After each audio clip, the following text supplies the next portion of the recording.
Hello? What, you thought you wasn't gonna see me before Thanksgiving? Ah, gotcha. Check it out. What's up, y'all?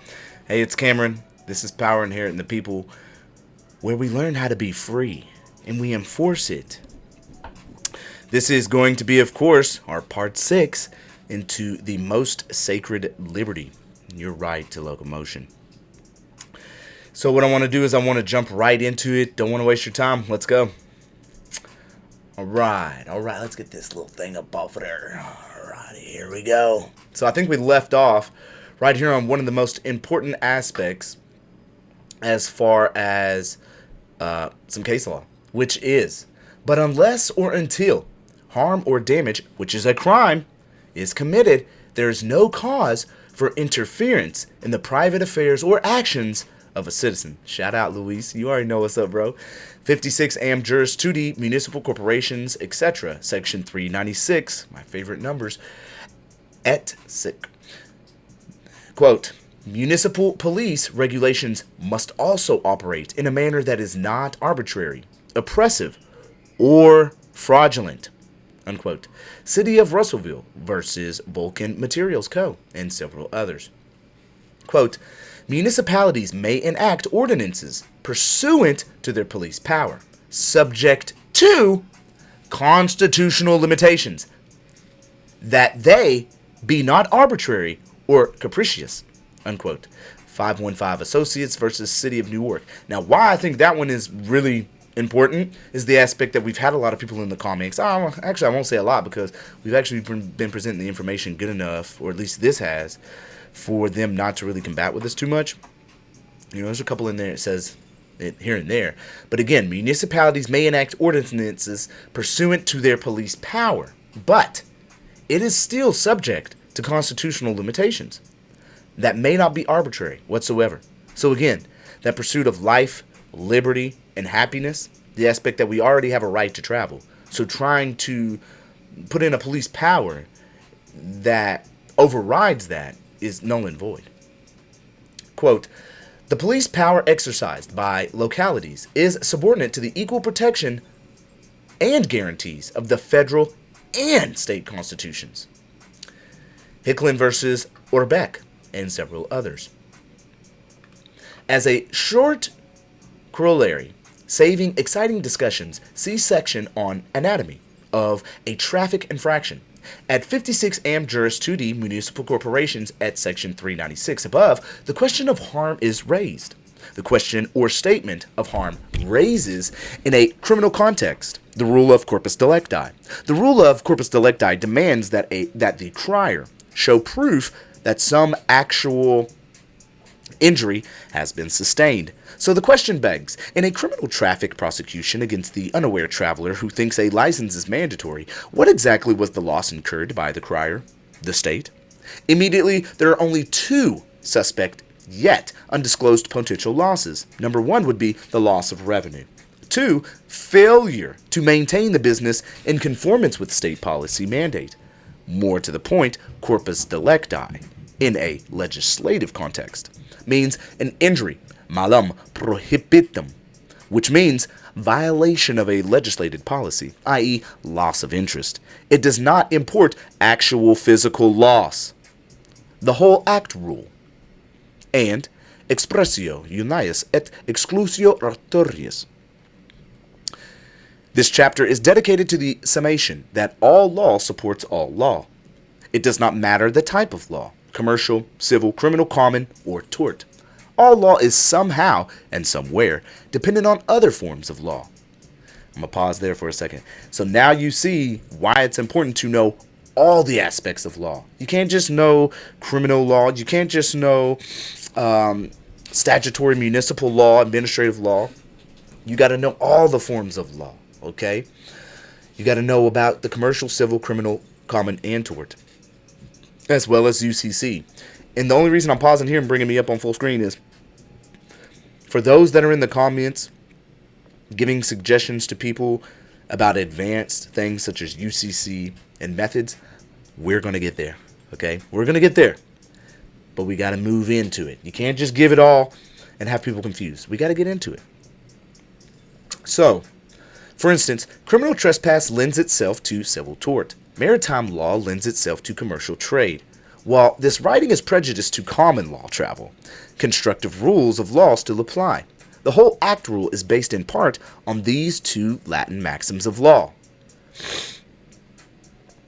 Optimus. Ooh, y'all gonna have me try and really read this? No, y'all can read that, and we're gonna read the English version, okay?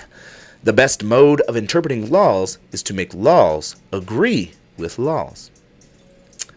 The second one, the best interpreter of a statute is when all the separate parts of it have been considered, the statute itself.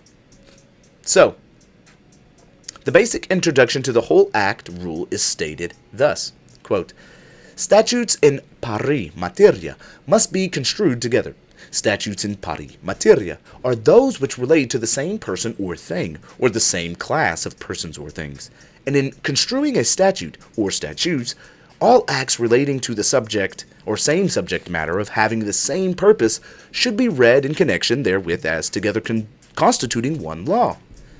The object of the rule is to ascertain and carry into effect the intent of the legislature, and it proceeds upon the supposition that the several statutes having to do with related subject matters were governed by one spirit or policy, and were intended to be consistent and harmonious in their several parts and provisions. Unquote. State versus Hauck. Citing State ex rel. American Piano Company versus Superior Court in Washington. Paltrow versus Aetna. And Surety Company. So, in referencing the basics of the whole act rule, a Washington State Court of Appeals has stated that only one part or section does not beget an allegation. Quote, when legislative intent is at issue, the whole act rule requires that the entire statutes, not merely designated parts, be reviewed. Unquote. Prate versus Kent School District, and several others. Further, quote, we set out the rules to which we are committed in construing penal statutes applicable here are, the legislative intent must be gleaned from a consideration of the whole act by giving effect to the entire statute and to every part thereof. Unquote. Chapin versus Ray. So, the entireties of Titles 46, 47, and 81 of the RCW, Revised Codes of Washington, which you can probably find in yours, they probably relate, all states are somewhat similar, are intended for and only the regulation of commercial motor carriers.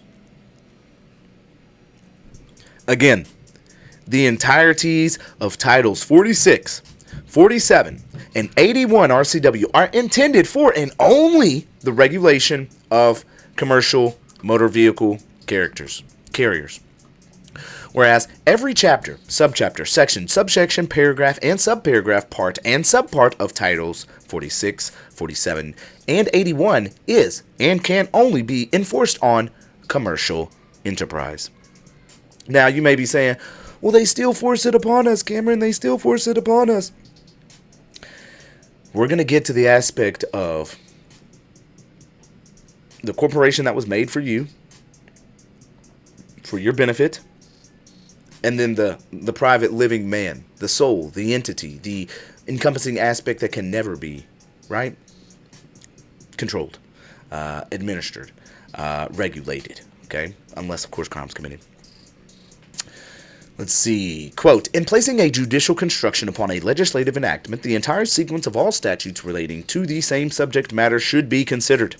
Unquote. Percy Connick et al. Versus City of Chehalis. What's up, everybody out in Chehalis? What's up? Quote, it is our duty... Oh, look at me. I'm on screen again. I always do this. I'm glad I looked over. Sorry. Quote, it is our duty to construe two statutes dealing with the same subject so that the integrity of both will be maintained, of course. Buell versus McGee. The same rule applies to the construction of parts of one act. Each part must be construed in connection with every other part or section. 2. Sutherland, Statutory Construction, unquote. Tacoma versus Kavanaugh. So, quote, the language of a statute must be read in context with the entire statute and construed consistently with its general purpose. Wilson versus Lund. So, the driver's license issued by the Department of Licensing under the authority of RCW 46.25 as a species corollary to RCW 46.20 is for the conduct of business on the highways and no others. Take, for example, RCW 4672, transportation of passengers in for-hire vehicles. RCW 46.72a, limousines. RCW 46.73, private carrier drivers, which we've spoken of earlier. Quote, oh, this is a big quote. Okay. In the case of Seattle versus Clark, 28 Washington 717,69 Pac 407, it was stated, every statute must be considered according to what appears to have been the intention of the legislature. It is decisive evidence of an intention to prescribe the provisions contained in the latter act as the only ones on that subject which shall be obligatory. Unquote. Further, in ascertaining the purposes of the legislature, we realize it to be a fundamental rule of statutory construction that the whole act must be considered together, that each word, phrase, clause, and sentence must be considered with reference to the other words, phrases, clauses, and sentences appearing in the statute. Quote, the practical inquiry is usually what a particular provision, clause, or word means. To answer it, one must proceed as he would with any other composition, construe it with the reference to the leading idea of or purpose of the whole instrument. A statute is passed as a whole, and not in parts or sections, and is animated by one general purpose and intent. I love this. Consequently, each part or section should be construed in connection with every other part or section, so as to produce a harmonious whole. It is not proper to confine the attention to the one section to be construed. It is always an unsafe way of construing a statute or contract to divide it by a process of etymological dissection into separate words, and then apply to each, thus separated from its context, some particular definition given by lexicographers, and then reconstruct the instrument upon the basis of those definitions. Unquote. Do you hear them? That's good stuff. To Lewis Sutherland, Statutory Construction, and several others, okay? This is 2D Ed 706, Section 368. See also Seattle versus Clark, Supra, Bradley Engineering and Manufacture Company versus Hayburn. I mean, the list goes on and on here, as you can see. Now, the business identified above, similarly situated, are the private class of persons required to have a driver's license to operate motor vehicles for hire. To remove this class of operator limits the license scheme to common carriers under Title 81 RCW.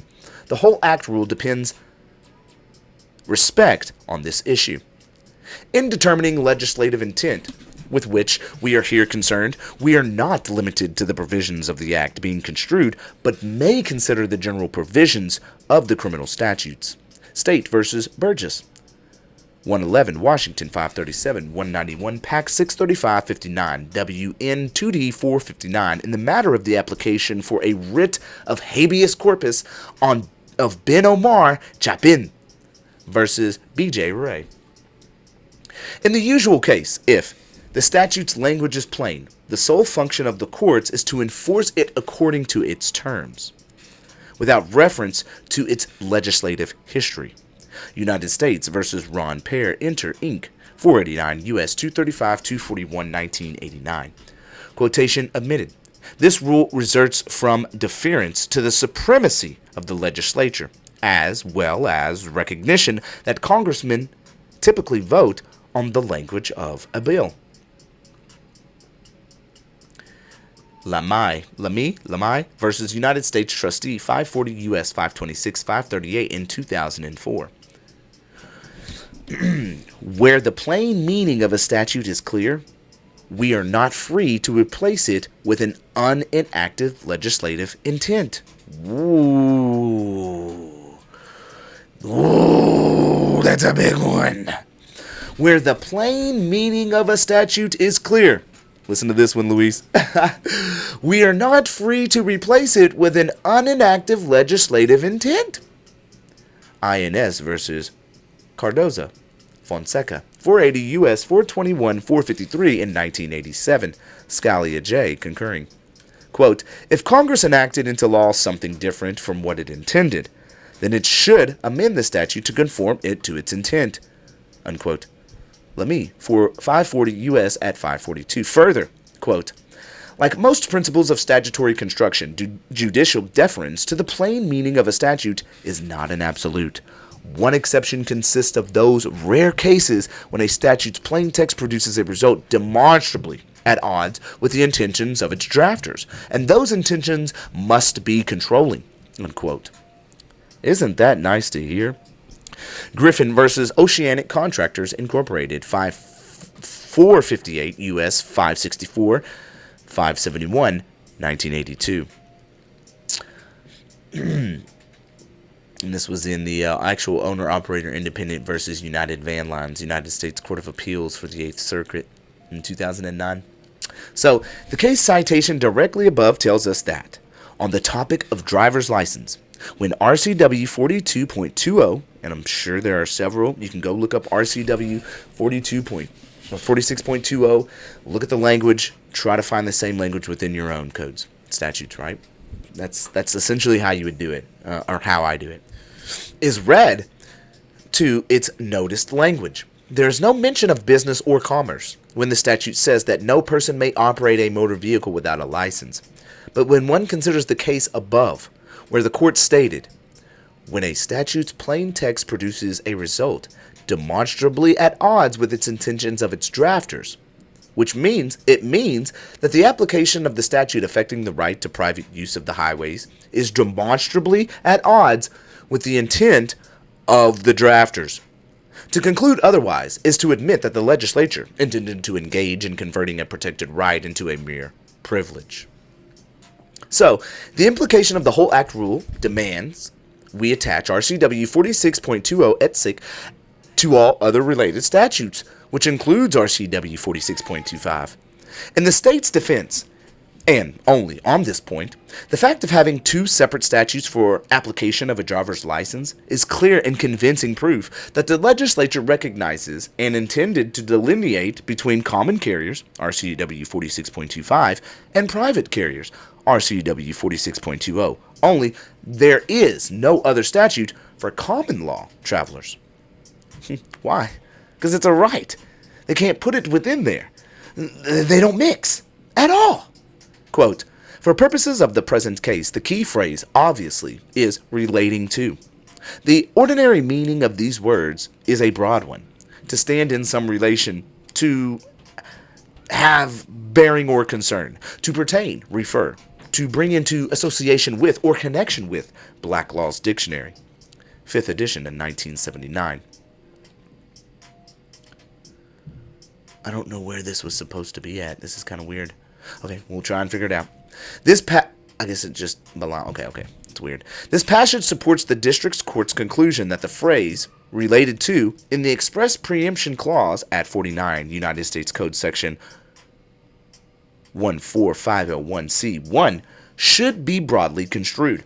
The Supreme Court's statutory interpretation in Morales also bolsters the proposition that the phrase relating to in the preemption exception of 49 U.S.C. section 14501C2C should be construed broadly.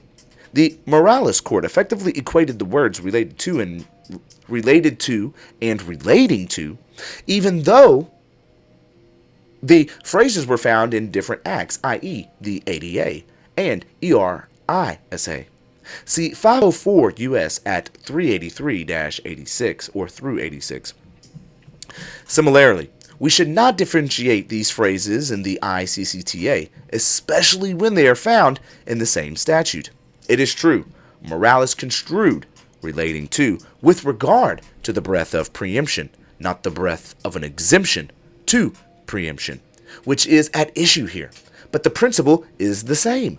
Morales emphasized that statutory intent is based on the language employed by Congress and the assumption that the ordinary meaning of that language accurately expresses the legislative purpose. Citations omitted, 504 U.S. at 383. Nothing in the ordinary meaning of language suggests that cognates or of relate have a broad meaning for purposes of preemption, but a narrow meaning for purposes of an exemption to preemption. Such a construction could only be based on a consideration other than statutory language itself. In this regard, we note there is a general presumption against preemption of state law. See, Corporation versus Kansas Department of Labor, 283 Kansas 625. Citing the New York State Conference of Blue Cross and Blue Shield Plans versus Travelers Insurance Company. In the Court of Appeals of the State of Kansas. Okay? Now, the intent of the drafters for the basis of a driver's license is found at Pierce Code Laws of 1919, Section 196, which code is printed herein. We then look at the latter half of the court ruling in owner-operated independent above, which states, quote, and those intentions must be controlling, unquote. This tells us that the original intent of the license statute requires the name of the business and the intended use of the vehicle.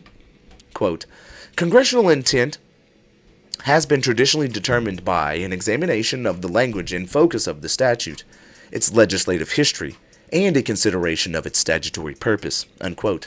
RBJ Apartments Incorporated versus Gate City Savings and Loan Association, 315 NW, 2D 284-287 ND 1982. Quote, statutes must be construed with reference to the policy intended to be accomplished, so as to effectuate the legislative purpose which prompted their enactment, unquote. Hughes versus State Farm Mutual Automobile Insurance Company, 236 NW 2D 870 ND 1975, which was referenced in the case of Northwest Airlines versus State Board of Equalization, 358 NW 2D 515 1984. So, Title 46 RCW specifically includes for-hire statutes and definitions. Therefore, under the statutory construction canon Expressio, unius et exclusio authorius, there can be no other form of license. Licenses are issued to and for businesses. Licenses are issued to and for businesses. Licenses are issued to and for businesses. What are you doing in your sovereign capacity with all power inherent in you as one of we, the people, the highest authority, acting as though you need permission to go get a license when you ain't even a business? Like, wake up, yo! RCW 46.72010 definition 1 reads, in relevant part, the term for-hire vehicle includes all vehicles used for the transportation of passengers for compensation. Quote, it is the general purpose or general principle of interpretation that the mention of one thing implies the exclusion of another thing. Expressio unius et exclusio alterius, unquote. 25 RCL 981, section 229. In North Point Consolidated Company versus Utah NSL Canal Company, 14 Utah 155, 46 PAC 824. The court made this statement. The maxim, quote, the maxim, expressio unius et exclusio authorius, is usually applied to determine the intention of the lawmaker where it is not otherwise expressed, and is applicable to constitution or statutory provisions which grant originally a power or a right. When a statute defining an offense designates but one class of persons as subject to its penalties, all other persons are deemed to be excluded. All other persons are deemed to be excluded. That means me and you. That means every living being, okay? That means every living being that is not in contract is deemed to be excluded because there's not a consent or contractual agreement in the first place. Further, as a general rule, an expression of one thing in a constitution or statute excludes all others. So specific provisions relating to particular subjects must govern in relation to that subject, as against general provisions and other parts of the law which might otherwise be broad enough to include it. Do you see now what they've done? They've made it so broad that they've made it so hard for you to understand. Where a statute enumerates the persons or things to be affected by its provisions, there is an implied exclusion of others, and the natural Inference follows that it is not intended to be general, unquote. The state of Washington on the relation of the Port of Seattle versus the Department of Public Service et al. 1 WN 2D 102. What follows here is a gathering of research on the whole act rule, which is reverently, let me move the camera down a little bit, y'all. A little bit more if I can, please. There we go. Which is reverently succinct as to the commands and dictates of reading policies in pari materia. From legislative conception to judicial rendering, this writer finds no need as holding self-indicating to expound on, neither narrate, these rules further. Quote, legislative inclusion of certain items in a category implies that other items in that category are intended to be excluded, unquote. Boer versus Johnson, 122 WN 2D 829 836 864 P 2D 380 1993. Quote, where a statute specifically designates the things or classes of things upon which it operates, an inference arises in law that all things or classes of things omitted from it were intentionally omitted by the legislature under the maxim Expressio unius et exclusio authorius. Specific inclusions exclude implication, unquote. Washington Natural Gas Company versus Public Utilities District Number 1, 77 WN 2D 94 459 P 2D 633 1969. Under the Expressio unius et exclusio authorius canon of statutory construction, the expression of one thing in a statute implies the exclusion of the other, unquote. Excuse me. State versus Delgado, 148 WN 2D 723 63 P 3D 792 2003, citing in regards to detention of Williams, 147 WN 2D 476 55 P 3D 597 2002.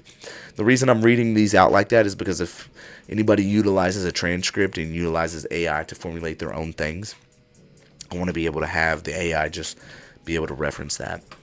So, in ascertaining the purposes of the legislature, we realize it to be fundamental rule of statutory construction that the whole act must be considered together, that each word, phrase, clause, and sentence must be considered with reference to the other words, phrases, clause, and sentences appearing in the statute. Quote, the practical inquiry is usually what a particular provision, clause, or word means.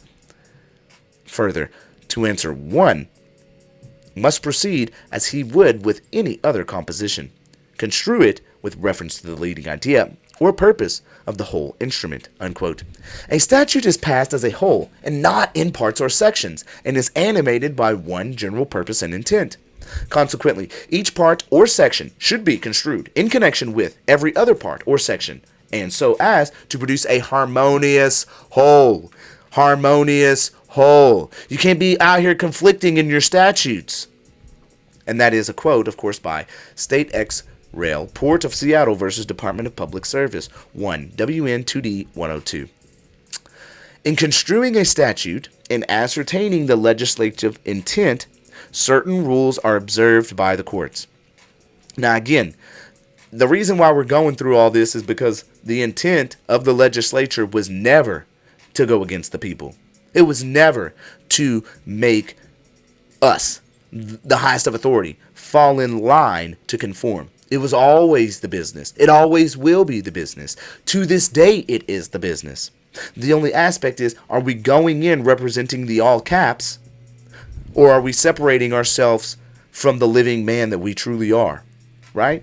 Yes, you have a corporation that's been made for you, okay? It's all caps, but you have to distinguish yourself. We will get there. It's not necessarily needed always in court, but let's just move forward with what's going on here in the reading. So in construing... Wait, did I just read that? No, I didn't. Yes, I did. I don't know. I'm going to read it again. In construing a statute and ascertaining the legislative intent, certain rules are observed by the courts. The legislative intent must be gleaned from a consideration of the whole act by giving effect to the entire statute and every part thereof. Hoek, Supra, citing Lynn v. Reed, 114 Washington, 609 196 Pac 13, State Ex Rail, Basden versus Preston, 151 Washington, 175, 275, Pac 81. Pease versus Stevens, 173 Washington, 12, 21P, 2D, 294. Also Arden Fair Company versus Seattle, 2WN, 2D, 640, 99P, 2D, 415, State X Rail. Wilson versus King County, 7WN, 2D, 291. Language within a statute must be read in context with the entire statute and construed in a manner consistent with the general purpose of the statute. A learned writer has explained, oh, this is a quote, my bad. The presumption is that the lawmaker has a definite purpose in every enactment and has adapted and formulated the subsidiary provisions in harmony with that purpose, that these are needful to accomplish it, and that, if that is the intended effect, they will at least conduce to effectuate it. That purpose is an implied limitation on the sense of general terms, and a touchstone for the expansion of narrower terms. This intention affords the key to the sense and scope of minor provisions. From this assumption proceeds the general rule that the cardinal purpose or intent of the whole act shall control, and that all the parts be interpreted as subsidiary and harmonious, unquote. Wilson versus Lund, 74 WN 2D 945. Quote, where the language of a statute is plain, free from ambiguity, and devoid of uncertainty, there is no room for construction because the meaning will be discovered from the wording of the statute itself. Unquote. Hauk Supra, citing Shelton Hotel Company versus Bates, 4 WN 2D 498, 104P 2D 478. Now, where an act has a doubtful or ambiguous meaning, it is the duty of the court to adopt a construction that is reasonably liberal in furtherance of the obvious or manifest purpose of the legislature, unquote. Hauk Supra, citing Othus versus Kozer, 119, I'm guessing that's Oregon, 101, 248, Pac, 146, Gallagher versus Campodonico, 121, Cal, App, California Appeals, 765, 5P, 2D, 486. Quote, under this approach, it is appropriate for a court to give, and did the court appeals, a non-technical statutory term, its dictionary meaning. We have, however, recently indicated that the plain meaning of a statute may be discerned from all that the legislature has said in the statute and related statutes, which disclose legislative intent about the provision in question. Unquote. Department of Ecology versus Campbell and Gwynn, LLC, 146 WN 2D 111 43 P3D 4 2002. Under this approach, we construe the act as a whole, giving effect to all of the language used. We stated that this formulation of the plain meaning rule provides the better approach because it is more likely to carry out legislative intent. Unquote. Thurston County versus Cooper Point, Assen. Okay, throwing that Assen in there. 148 WN 2D1. Quote, we emphasize that we read the plain language of the statute as a whole and interpret its provisions in harmony with other statutes in the same chapter and related chapters, unquote. Miller versus Weaver, 2003. UT 12 1766 P3D 592. Emphasis added.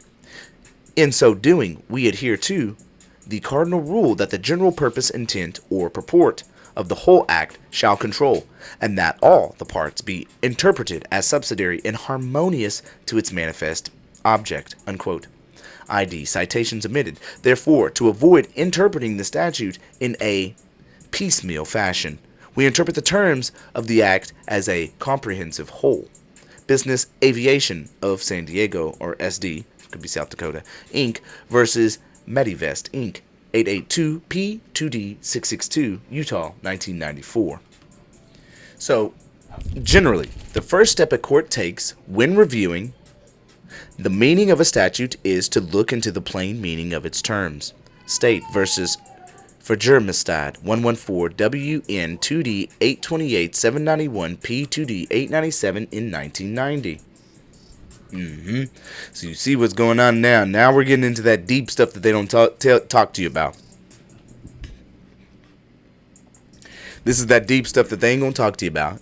Everybody's looking at it at face value as far as the statutes.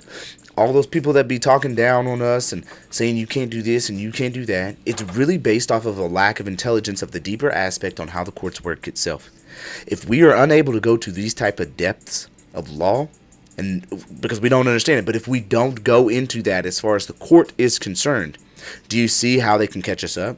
It's all about knowing. It's all about knowledge. If you don't know, they're not going to tell you because they can't advise you of the law. Okay? They can't be a consultant and tell you nothing. You've got to figure it out on your own. It's all out here. That's why I'm here, y'all. That's why you're here. You're here to learn, to understand the depths of it all. It's not just the right to travel. This pertains to a multitude of things. Multitudes of things. Quote, "It is too well established to need citation of authority that a court may not place a narrow, literal, and technical construction upon a part only of a statute and ignore other relevant parts. In the process of construction, the intention of the lawmakers must be extracted from a consideration of all of the provisions of the act." Unquote. DeGrief versus City of Seattle, as well as Commercial Waterway District Number 1 of King County versus Permanente Cement Company. Quote, "It is familiar canon of construction that when similar words are used in different parts of a statute, the meaning is presumed to be the same throughout." Unquote. You get it now in relation to driver. Okay? It doesn't mean one thing over here and then mean another over there. Driver is one who's employed on the roads using the roads in a commercial capacity. Okay? And that's DeGrief Supra, citing Buma versus Bigelow, Sanford Carpet Company, 330 Mass. Quote, "Courts should interpret a statute with an eye to the surrounding statutory landscape and an ear for harmonizing potentially discordant provisions. Indeed, even in the context of sentencing provisions in penal statutes, a single phrase should not be construed in isolation from the statutory scheme as a whole, when to do so would result in a meaning that contradicts or distorts the fair import of the whole remaining language." Unquote. United States versus Brown, as well as United States versus Campos Serrano, as well as United States versus Bass Supra. Further, the rule of litany or lenity is merely a guide to statutory construction. Callanan versus United States, which is not applicable unless there is such a grievous ambiguity or uncertainty in the language and structure of the act. Huddleston versus United States, that even after a court has seized everything from which aid can be derived, it is still left with an ambiguous statute. United States versus Bass Supra, quoting United States versus Fisher, as this court observed in United States versus Moore, quoting United States versus Brown. Is this another quote right here? Yep. I got a lot of quotes, y'all. These are great, though. These are all coming from these are all, this is all case law here. This is all opinions. So, the canon in favor of a strict, quote, "The canon in favor of a strict construction of criminal statutes is not an inexorable command to override common sense and evident statutory purpose." Thank you. It's not to override common sense. Hello. It seems like that's what our courts are lacking today. It's like the DAs, the prosecutors, all of them. It's literally a money scheme. It's like they lack common sense. They lack empathy. They lack faith. They lack the understanding of what God is. They lack that. And in lacking, we have these people in our, serving us. And really on the back end, they really want to harm us. They're not really there to serve. They're there to collect a check and do as much harm as possible. And that is really what we have going on. It's a sickness. It's a disease. And we have to heal this sickness. The only way to heal the sickness is not by major revolt. And I don't think so yet. I think what is needed is education and enforcement. That's what I really think it is. I think we need an education, enforcement, empathy, unity. Yeah, man, there's lots to go with it, but I guess I'll put it like this. If you've watched Right to Travel situations before, the majority of them go to jail. Then they go to court and they fail. Am I right or wrong? Am I right or wrong? Why is that? I think it's education. It's also the attitude. It's also how you present yourself. What you reap or what you sow is what you reap, right? So if you're putting positive energy out, if you're putting respect out, you're going to get that back. If you're belligerent, you're disrespectful, you're going to get that back. Whether it's illegal or not, right? Because if you didn't have enough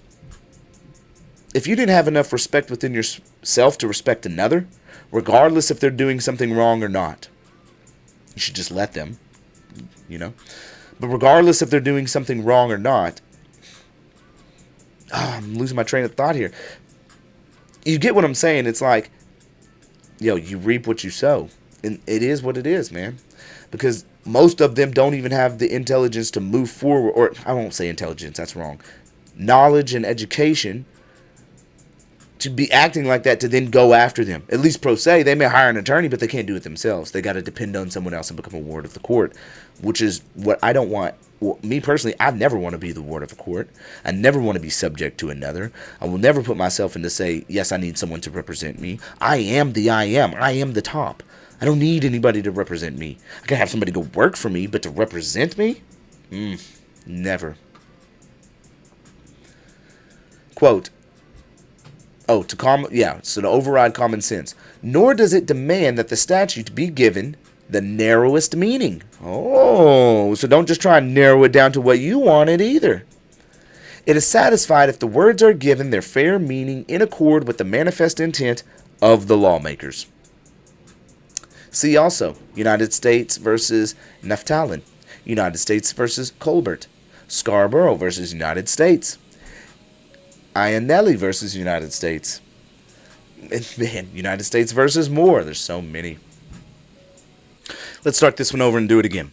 Moreover, as this court noted in United States versus Colbert, Supra 435 U.S. at 379, the rule of lenity, applies only when a statute is genuinely ambiguous or uncertainty exists as to the Congress's intent. Further, the rule of lenity, which should only be utilized when a court's interpretation can be based on no more than a guess as to what Congress intended. By Fulco versus United States, Supra 447 U.S. at 387. It should not be used to directly contradict legislative intent or to reach what the Second Circuit correctly characterized as an anomalous result. Unquote. United States versus Rossetti Brothers, Supra 671 F2D at 720. This one's really good too. This whole rule of lenity.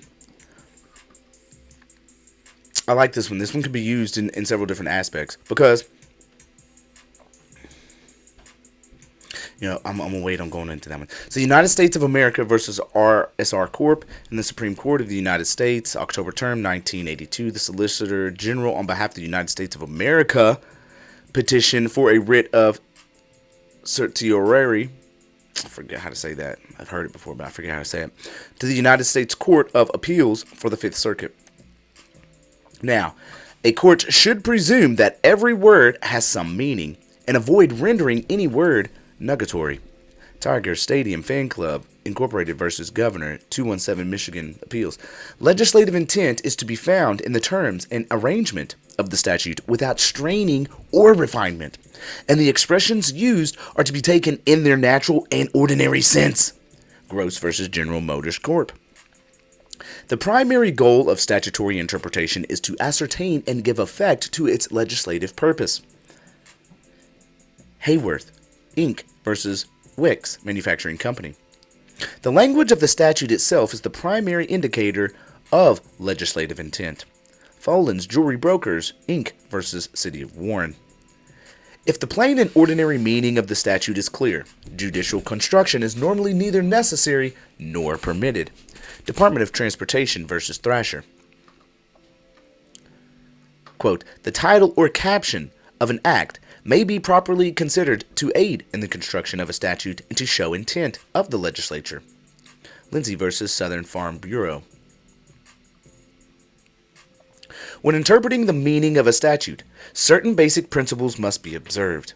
The cardinal rule of statutory interpretation is to ascertain and give effect to legislative intent. State versus Martin.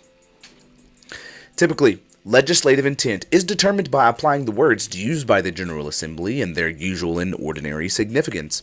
Martin versus Nationwide Mutual Insurance Company.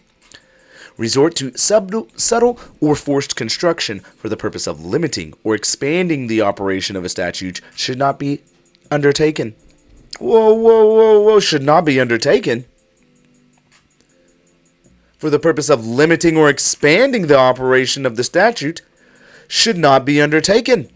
So, you know what that makes me think of? Makes me think of the aspect in Luis's situation, if you've been keeping up with everything that's going on my channel. You're starting to see that the aspect that they are taking, one aspect of forgery, fraud, intent must be there for a written instrument. You can make whatever you want in life. Can't nobody tell you can't make a license plate and put it on your car and then it's considered fraud because someone in their mind wanted to interpret what Luis was thinking. That's wild. Oh, well, he's doing it because this. That's why it's fraud. You can't you ask him. That's why they said, do we know the intent of why he has these on? Oh, why? Because the intent is everything. If he was to answer and say, oh, well, because I don't want to pay tolls or nothing like that. Still ain't gonna work. But I can see how they can try it. But to sit here and say that, hey, we're going to put in our own mind what we believe you were trying to do, what your intent was, that's not going to work. You can't just expand the operation of your statute or its meaning and or its definition to include what you wanted to do after you've made an assumption on the intent of why he made it in the first place. Hello? Courts must apply the clear and unambiguous terms of a statute according to their literal meaning, and statutes should be given reasonable and practical construction, which is consistent with the policy and purposes expressed therein. State versus Blockman. Jones versus South Carolina State Highway Department. Well, clearly, someone was already going over these type of aspects because they were fighting the State Highway Department. Go get them, Jones. This might be a good case to read right here, y'all. Okay?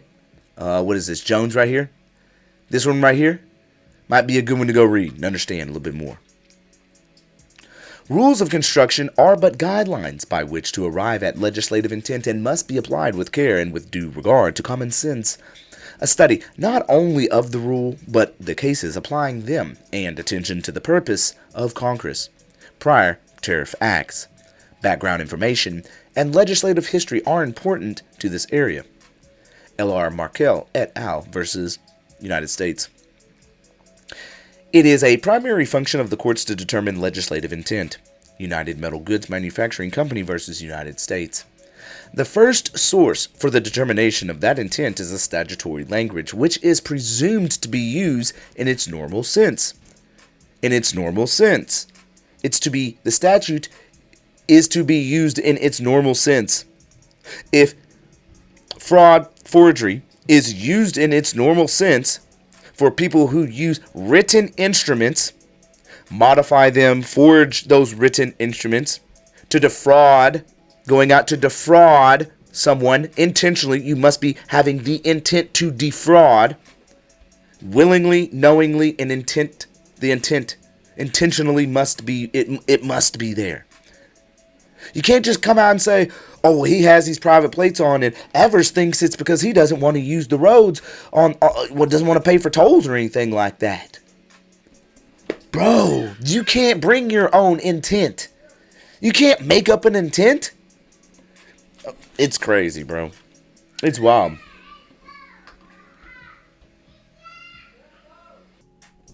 Again, the first source for the determination of that intent is the statutory language, which is presumed to be used in its normal sense.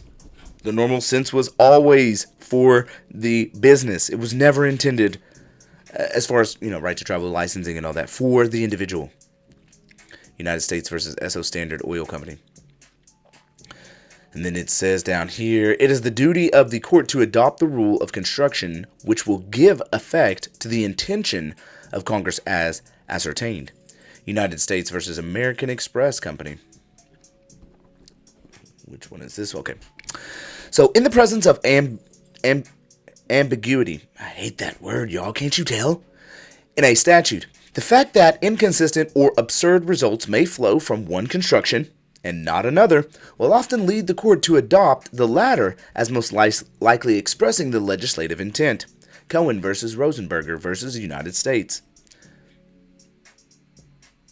A possible ambiguity in the first part of an act may be resolved when the entire statute is read and considered. Brokerage Company versus United States. It is well established that in the construction of a statute, the intention of the legislature is to be deduced from the whole statute and every material part of the same. The entire context must be considered in every effort made to give full force and effect to all the language contained therein. What about United States versus Invicta, Sealand Incorporated, and several others? Okay, so we're gonna stop there. I've been with y'all for almost 52 minutes now. Statute history is what we're going into next. We're going into statute history next. It's going to be good. Because when we get into that history, I told y'all that I'm going to be pulling up some newspaper clippings about the right to travel. Didn't I tell you that? I did tell you that. I did tell you. I know I told you. Yeah, we're going to be pulling out some newspapers and some clippings. And we're going to be starting to figure out what they was talking about back in the day. You didn't look in them old newspapers about what was going on, did you? Okay? They always told you, yeah, it's not a right to drive, it's a privilege. You're right, it is a privilege to drive, but it's not a privilege to travel. That's a right. And don't try to tell me what I am doing currently in this moment.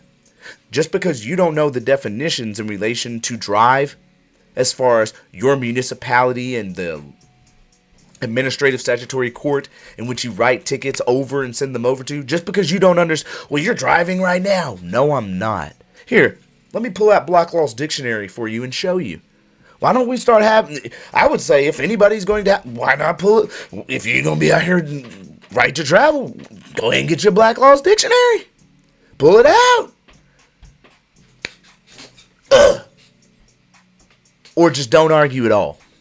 Reserve your rights, let them violate you, get it on the back end. Totally up to you.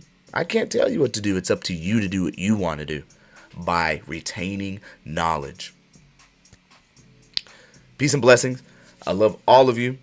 Just remember that I am you, you are we, and we are us. All a part of the great I am. Till next time. Peace.